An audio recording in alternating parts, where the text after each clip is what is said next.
राज्य में रहने वाले पंडित राम शास्त्री के परिवार में बड़ा बेटा हरि शास्त्री और उसकी पत्नी लक्ष्मी व छोटा बेटा ओम शास्त्री और उसकी पत्नी पार्वती रहते थे।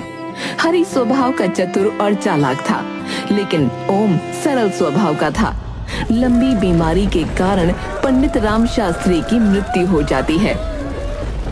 पिता के अंतिम संस्कार के बाद घर लौटकर जब हरि की पत्नी लक्ष्मी ने घर में थोड़ा एकांत देखा तो अपने पति से कहा, स्वामी, पिताजी तो गुजर गए, लेकिन अब आप अपने भाई से संपत्ति का बंटवारा कर लीजिए। हाँ, तुम ठीक कह रही हो। पर बंटवारा होगा कैसे? पिताजी तो कोई वसीयत करके ही नहीं गए।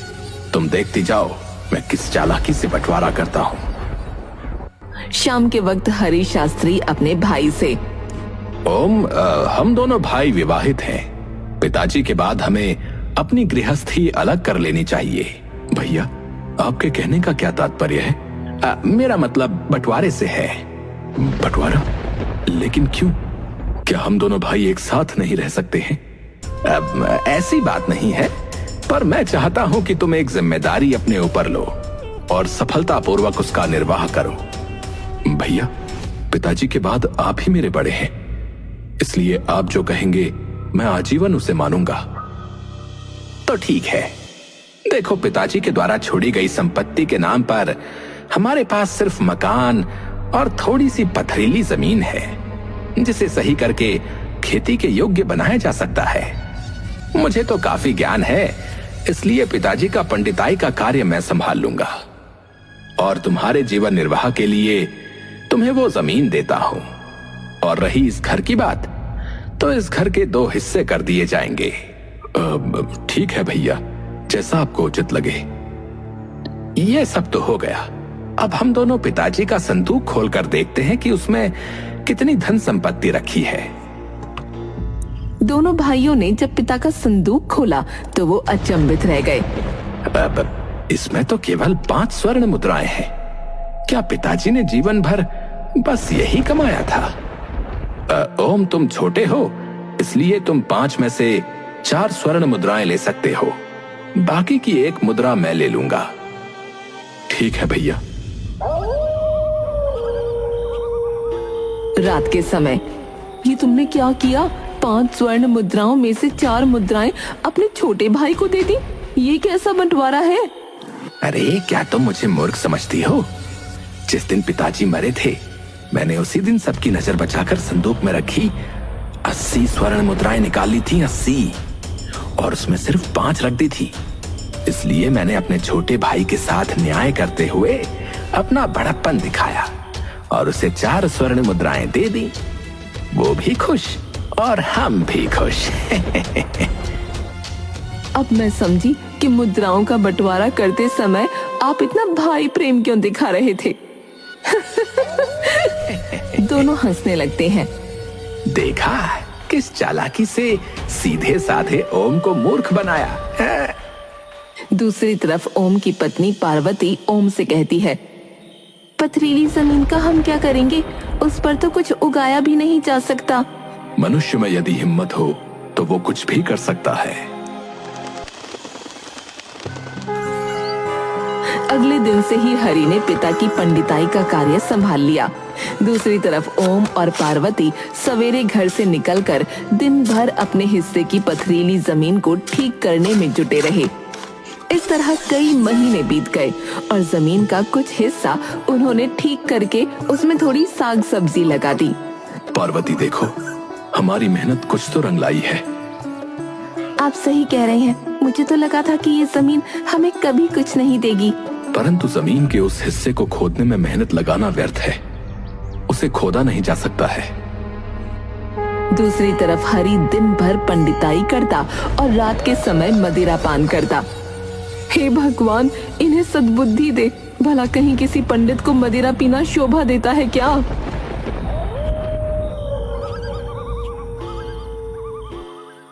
समझ नहीं आ रहा है कि आखिर करूं तो क्या करूं। इतनी मेहनत करने के पश्चात भी गरीबी है कि पीछा ही नहीं छोड़ रही। और बंटवारे में मिली स्वर्ण मुद्राएं तो हमने कब की बेच दी। अब तो कुछ भी नहीं है। वो ईश्वर से प्रार्थना करता है, हे भगवान, अब आपका ही आसरा है, आपका ही सहारा है। संकट की घड़ी में अब आप ही मेरी मदद कर सकते हैं। ऐसे ही दिन बीत रहे थे और एक रात ओम सो रहा था। उसने स्वप्न में एक व्यक्ति को देखा। ओम, अपनी पथरीली जमीन के दूसरे हिस्से को तुम क्यों नहीं खोदते? उस हिस्से को मैं कैसे खोद सकता हूँ? वहां तो बड़े बड़े पत्थर गड़े हुए हैं। उन्हें खोदने के प्रयास में मेरी कई कुदाल टूट गई। कुदाल की चिंता ना करो, बस हिम्मत रखो और उस भाग को खोदते ही तुम्हारे बुरे दिन समाप्त हो जाएंगे। ठीक है श्रीमान, आपके कहने पर मैं ऐसा ही करूंगा। पर आप हैं कौन? तो तुम मेरा परिचय पूछना चाहते हो? हाँ श्रीमान, मैंने आपको पहचाना नहीं। मैं वही हूं जिसको पुकार कर तुम बार बार यही कहते रहते हो कि अब मुझे आपका ही सहारा है। अर्थात आप प्रभु हैं। तुम स्वयं समझ सकते हो कि मैं क्या हूं। तभी ओम का स्वप्न टूट जाता है और वो उठकर बैठ जाता है। क्या मैं कोई स्वप्न देख रहा था या वास्तव में भगवान ने मुझे दर्शन दिए? तभी उसकी दृष्टि अपने सिरहाने पर रखी कुदाल पर पड़ी। अरे, ये कुदाल यहाँ किसने रखी? हैरान होते हुए उसने कुदाल अपने हाथों में उठा ली। कुदाल तो बड़ी मजबूत है, ठोस धातु की बनी हुई है। पृथ्वी पर तो ऐसी मजबूत कुदाल आज तक नहीं देखी। परंतु इसे यहाँ कौन रख गया? तभी उसके मन में एक विचार आया। कहीं सच में भगवान ने मुझे दर्शन तो नहीं दिए और उन्होंने ही ये कुदाल स्वयं मेरे सिरहाने रख दी हो? हाँ, अवश्य यही हुआ होगा, अवश्य।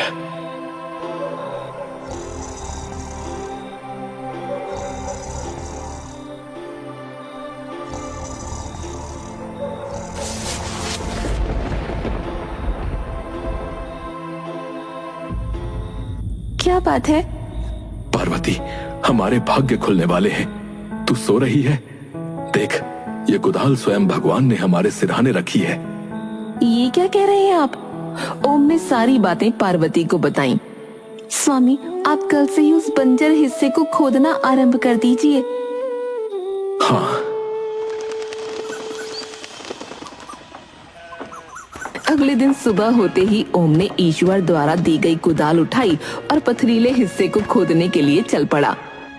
पूरी मेहनत के साथ पत्थरों को खोदने में जुट गया। लोग उसे बड़े पत्थरों को इस तरह तोड़ता देखकर उस पर हंसते। अरे ओम, अरे क्या मूर्खता कर रहे हो भाई? इन पत्थरों को आज तक कोई नहीं खोद पाया, कोई नहीं। तुम व्यर्थ इससे टकरा रहे हो भाई। लगता है इन पत्थरों के नीचे कोई खजाना गड़ा है जिसे ओम पाना चाहता है। अरे मुझे तो लगता है ये पत्थरों में मरेगा। लोगों की बातें सुनकर ओम हताश हो जाता है। समझ नहीं आता कि खुदाई करूं या ना करूं। आप लोगों के कहने पर ना जाएं, वही करें जो आपकी अंतरात्मा कहती है। ये सुनकर ओम वापस अपने कार्य पर लग गया। अंततः उसकी मेहनत रंग लाई।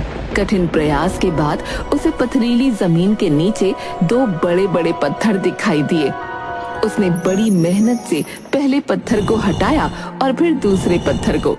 जैसे ही उसने हटाया, वहां पर बहुत सारे सांप निकल आए और गड्ढे में पानी ही पानी हो गया। बाहर खड़े कुछ लोगों ने भी ये दृश्य देखा। अरे, अभी तो ये गड्ढा बिल्कुल सूखा था, अब यहाँ पानी ही पानी है।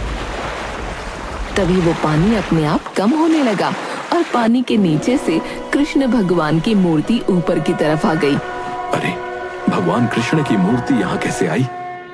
अरे अरे, ये कैसा चमत्कार है? ये सब क्या हो रहा है? ओम जैसे ही मूर्ति को उठाता है, मूर्ति से आवाज आती है, ओम, मुझे इस स्थान से न हटाओ, मुझे यहीं पर विराजमान कर दो। सबके सहयोग से मेरे लिए यहाँ पर एक मंदिर का निर्माण करो। आकाशवाणी सुनते ही सभी लोग अपने ही स्थान पर हाथ जोड़कर रुक जाते हैं। ठीक है भगवान, आपका आदेश मेरे सर माथे पर, मैं इसे अवश्य पूर्ण करूंगा, अवश्य पूर्ण करूंगा। ये खबर आग की तरह चारों ओर फैल गई। अरे, तुमने सुना? ओम की पथरीली जमीन से खुदाई में भगवान कृष्ण की एक मूर्ति मिली है भाई। अरे वो कोई मामूली मूर्ति नहीं है भाई। आकाशवाणी द्वारा भगवान ने स्वयं कहा है कि उनके लिए उस स्थान पर एक मंदिर बनाया जाए। हाँ हाँ, ये तो बड़ा पुण्य का कार्य है भाई। हम सबको ओम को पूरा सहयोग देना होगा भाई। चलो चलो, इस काम में देरी नहीं करनी चाहिए। आज ही भगवान के लिए मंदिर बनाने के निर्माण कार्य में जुट जाते हैं। हाँ,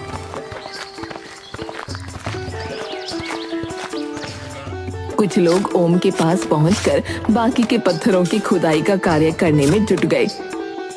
दूसरी तरफ रात के समय, कुछ सुना तुमने अपने भाई ओम के बारे में? उसे भगवान कृष्ण की एक मूर्ति मिली है। तो मैं क्या करूं अगर मिली है तो? ओम लोगों के सहयोग से उस स्थान पर मंदिर बनाने जा रहा है। अच्छी बात है, बनने दो उसे। अगर ओम ने वहाँ मंदिर बना लिया तो तुम्हारी पंडिताई के कार्य पर बहुत फर्क पड़ेगा। हो सकता है वो खुद पुजारी बन जाए। जब ऐसा होगा तब देखी जाएगी। अभी मुझे मदिरा पान करने दो और चुप रहो। मुझे क्या, तुम्हें एक दिन इस बारे में अवश्य पछताना पड़ेगा। दूसरी तरफ मंदिर का निर्माण कार्य जोरों शोरों से चल रहा था। हर कोई अपने सामर्थ्य के अनुसार निर्माण कार्य में सहयोग दे रहा था। इस बीच एक रात जब हरि अपने घर पर मदिरा पान कर रहा था तो एक युवक ने उसे देख लिया। राम राम राम राम, कैसा कलयुग आ गया है। एक पंडित मदिरा पी रहा है। ऐसे भ्रष्ट पंडित के हाथ से कोई शुभ कार्य नहीं करवाना चाहिए। मैं अभी ये बात सबको बता कर आता हूँ। भाई भाई में कितना अंतर है। एक भगवान के लिए मंदिर के निर्माण कार्य में जी जान लगा कर लगा है और दूसरा मदिरा पीकर गिरे जा रहा है। अगले दिन जब हरि शास्त्री पंडिताई के कार्य के लिए स्थान पर बैठा तो कोई भी व्यक्ति उसके पास नहीं आ रहा था। क्या बात है, आज कोई भी मुझसे पंडिताई का कार्य करवाने के लिए मेरे पास नहीं आया। आज से पहले तो लोगों की भीड़ लगी रहती थी। शाम को वो परेशान सा घर पहुंचा। आज कितनी कमाई करी आपने? खाक कमाई? आज तो एक आदमी भी मेरे पास नहीं आया, फिर कमाई कहां से करता? अब कोई शुभ कार्य करवाने आपके पास आएगा भी नहीं। क्या बकवास कर रही हो? मैं बकवास नहीं कर रही, ठीक कह रही हूँ। कल रात किसी नगरवासी ने तुम्हें मदिरा पान करते हुए देख लिया है और उसके फल स्वरूप आज तुम्हारे पास एक व्यक्ति भी नहीं आया। ये तो बहुत बुरा हुआ। अब क्या होगा? होगा क्या, अब आपकी कमाई तो बंद ही समझो। जो धन है उससे ही गुजारा करना पड़ेगा। परंतु कभी ना कभी तो ये धन समाप्त हो जाएगा, तब हम क्या करेंगे? इस विषय में पहले ही आपको सोचना था। दूसरी तरफ मंदिर का निर्माण कार्य पूरा हो जाता है। नगरवासी बड़े ही प्रसन्न होते हैं। बेटा ओम, आज से हम तुम्हें मंदिर का पुजारी नियुक्त करते हैं भाई। कुछ स्वर्ण मुद्राएं दे दो ताकि मैं मदिरा खरीद कर ला सकूं। मदिरा के लिए तो मैं तुम्हें स्वर्ण मुद्राएं क्या, एक फूटी कौड़ी भी ना दूंगी। क्या कहा? मेरी बिल्ली मुझी को म्याऊं? ठहर जा, अभी मजा चखाता हूँ। अगले ही पल हरि लक्ष्मी को एक थप्पड़ लगा देता है। तुमने मुझे थप्पड़ मारा? मुझे क्या करना है तुम्हारे धन का? जैसे चाहो वैसे खर्चो, कुएं में डालो या मदिरा में। लक्ष्मी ने संदूक की चाबी हरि के आगे फेंक दी। है, मेरा कमाया हुआ धन मुझे ही नहीं देने की बात कर रही थी। है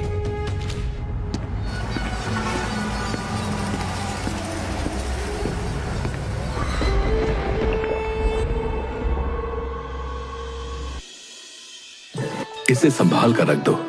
ये मंदिर में आने वाला आज का चढ़ावा है। स्वामी, अब हमारे दुख के दिन बीत गए हैं और सुख के दिन आ गए हैं, वरना हरि भैया और लक्ष्मी बहन ने तो हमारे साथ गलत करने में कोई कसर ना छोड़ी थी। सब भगवान की कृपा का फल है।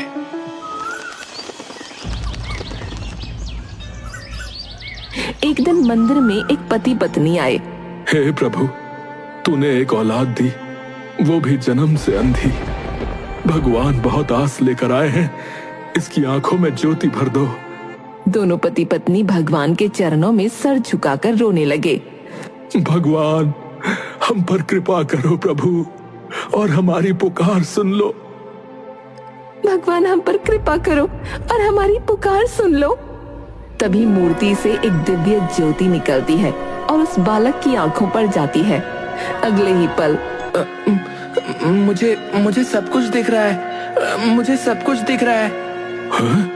अद्भुत अद्भुत चमत्कार है ये तो। भगवान ने पुकार सुन ली भाई। अब तो मंदिर में जो कोई भी सच्चे हृदय से इच्छा लेकर आता, तुरंत ही उसकी इच्छा पूर्ण हो जाती थी। दूर दूर तक इस बात की चर्चा होने लगी। मैं तो सारा दिन मंदिर में व्यस्त रहता हूँ। क्या तुम्हें बड़े भैया के बारे में कुछ हालचाल मालूम है? वो कैसे हैं? वो आजकल बड़ी मुसीबत में है। उनकी पंडिताई का कार्य बिल्कुल ठप हो गया है। ये तो अच्छा नहीं हुआ।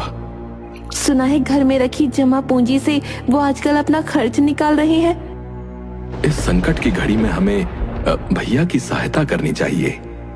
आप ठीक कह रहे हैं स्वामी। आज भैया के यहाँ चल उनसे मिलकर आते हैं। दोनों घर से निकल पड़ते हैं। दूसरी तरफ लोग हरि को उठाकर उसके घर ले जा रहे होते हैं। तभी ओम और पार्वती वहाँ पहुँचते हैं। अरे क्या हुआ इन्हें? अरे होगा क्या भाई, मदिरा के नशे में चूर होकर सड़क पर पड़ा हुआ था और एक टांगे वाले ने इसे टक्कर मार दी। इसकी मृत्यु हो चुकी है, जीवित नहीं है अब ये व्यक्ति। ओम दुखी मन से अपने भाई केशव को घर ले जाता है। स्वामी, ये आपको क्या हो गया? दीदी रोइए नहीं, कुदरत को शायद ऐसा ही मंजूर था। भाभी हिम्मत से काम लीजिए। भैया चले गए हैं तो क्या, हम तो तुम्हारे साथ हैं। अंतिम संस्कार के पश्चात ओम लक्ष्मी से, भाभी आज से आप हमारे साथ हमारे घर पर रहेंगी। मैंने और तुम्हारे भाई ने तुम्हारे साथ घोर अन्याय किया था, मुझे क्षमा कर दो। भाभी, बीती बातों को भूल जाओ, भलाई इसी में है। ओम और पार्वती आदर सहित लक्ष्मी को अपने घर ले आते हैं।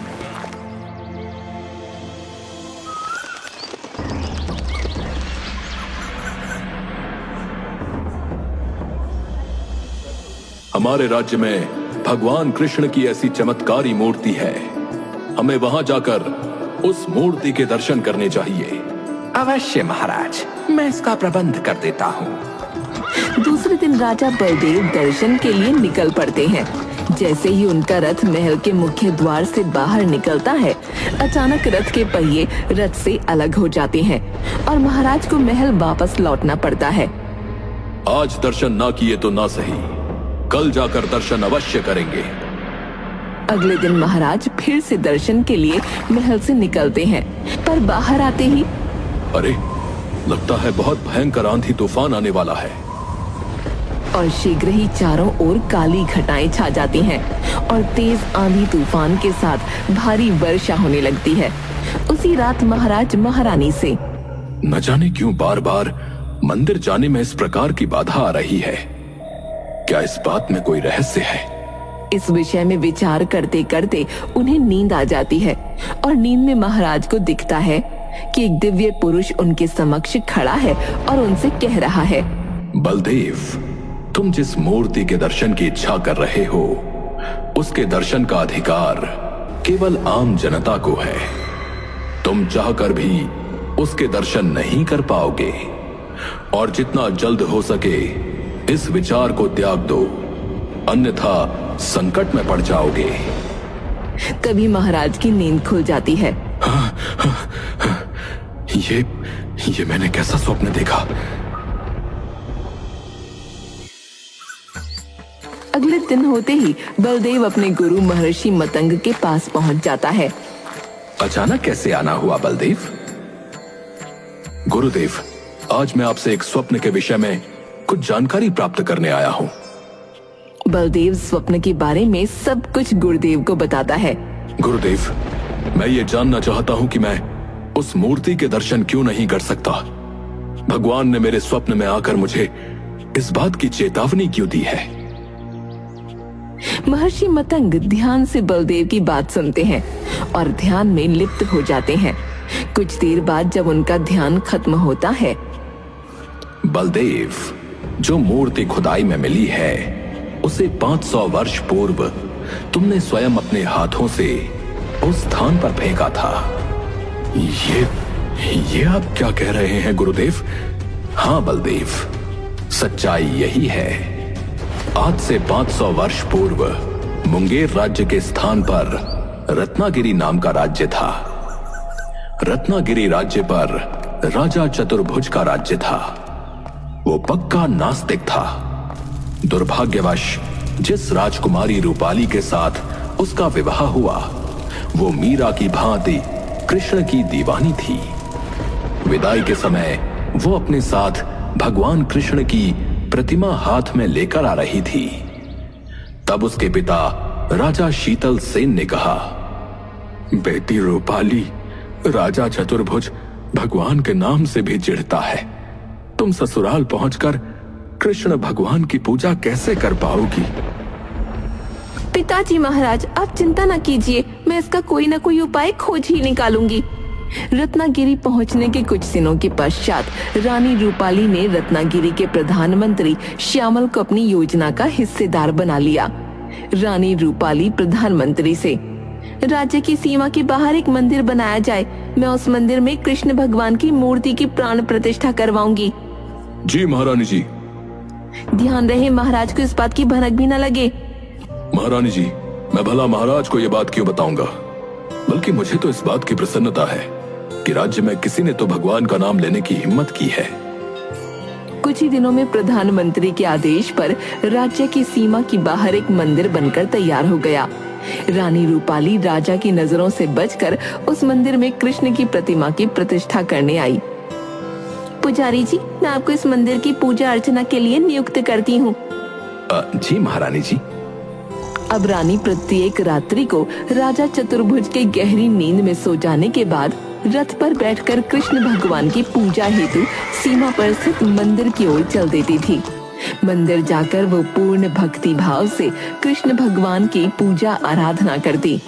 एक दिन अर्धरात्रि के पश्चात अचानक राजा चतुर्भुज की आंख खुली तो उन्होंने रानी रूपाली को वहां न पाया और बहुत खोजने पर भी रानी उन्हें महल में नहीं मिली। तब अगली रात्रि वो रानी रूपाली का पीछा करते हुए सीमा पर स्थित मंदिर में जा पहुंचा। चतुर्भुज के क्रोध की तो कोई सीमा ही नहीं रही। रानी, तुम आज तक हमें धोखा देती रही हो। हमारे होते हुए तुम इस पत्थर की पूजा करती थी। महाराज, मैंने आपको कोई धोखा नहीं दिया है। हमारे राज्य में तुम्हें पूजा आराधना करने की हिम्मत कैसे हुई? हम तुम्हें तुम्हारी इस दुष्टता का दंड अवश्य देंगे। ये कहकर चतुर्भुज ने तलवार निकाली और उस पंडित को मार दिया। महाराज, ये आपने क्या अनर्थ कर दिया? मैं इस पत्थर की मूर्ति को अब यहाँ नहीं रहने दूंगा। महाराज रुक जाइए और अनर्थ न करें। चतुर्भुज ने मूर्ति को उसके स्थान से उठाया और धरती पर फेंक दिया, परंतु जरा सी पत्थर की मूर्ति पृथ्वी पर गिरने से एक विशाल गड्ढा हो गया। महाराज, आपने मेरे भगवान का इतना अपमान किया है, अब मैं जीवित नहीं रह सकती। ये कहते हुए वो उस गड्ढे में कूद गई। महारानी रूपाली, ये क्या किया आपने? ये क्या किया? तभी रत्नागिरी राज्य में मानो प्रलय सी आ गई हो। सारी सृष्टि उलट पुलट हो रही थी। पूरा राज्य पल भर में तहस नहस हो गया और चतुर्भुज मंदिर में ही दबकर मर गया। बलबीर, ओम को जिस स्थान पर कृष्ण की मूर्ति मिली 500 वर्ष पूर्व उसी स्थान पर वो मंदिर था जिसे रानी रूपाली ने बनवाया था। रानी रूपाली की आत्मा ने 500 वर्षों तक भटकने के बाद अब ओम के रूप में जन्म लिया है और राजा चतुर्भुज ने तुम्हारे रूप में। आप ये क्या कह रहे हैं गुरुदेव?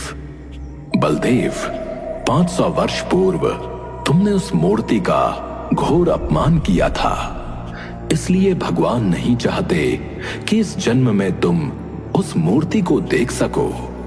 गुरुदेव, राजा चतुर्भुज के रूप में मैंने जो अन्याय किया था, क्या उसका कोई प्रायश्चित नहीं है? उपाय है। तुम किसी शिल्प से भगवान कृष्ण की वैसी ही मूर्ति बनवाकर अपने महल में स्थापित करवाओ। मैं ऐसा ही करूंगा गुरुदेव।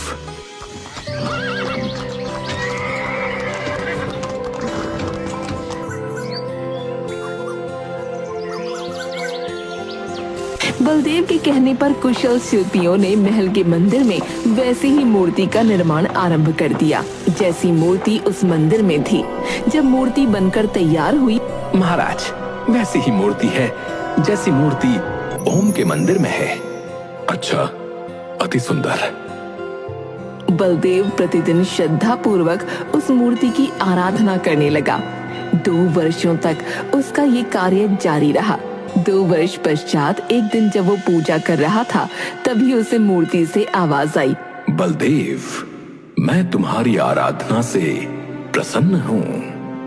अब तुम जाकर ओम के मंदिर में असली मूर्ति की पूजा कर सकते हो। बलदेव ने प्रसन्न चित्त होकर मंदिर जाने की तैयारी की।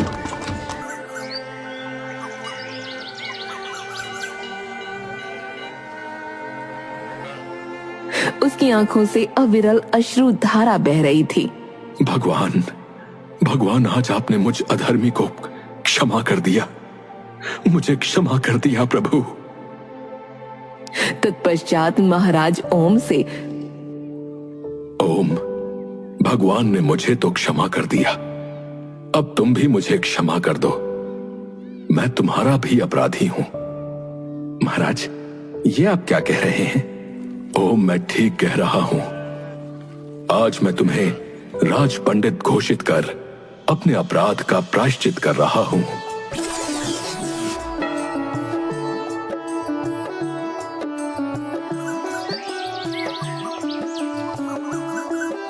दरबार में राजा बलदेव ने ओम को राज्य का राज पंडित घोषित कर दिया।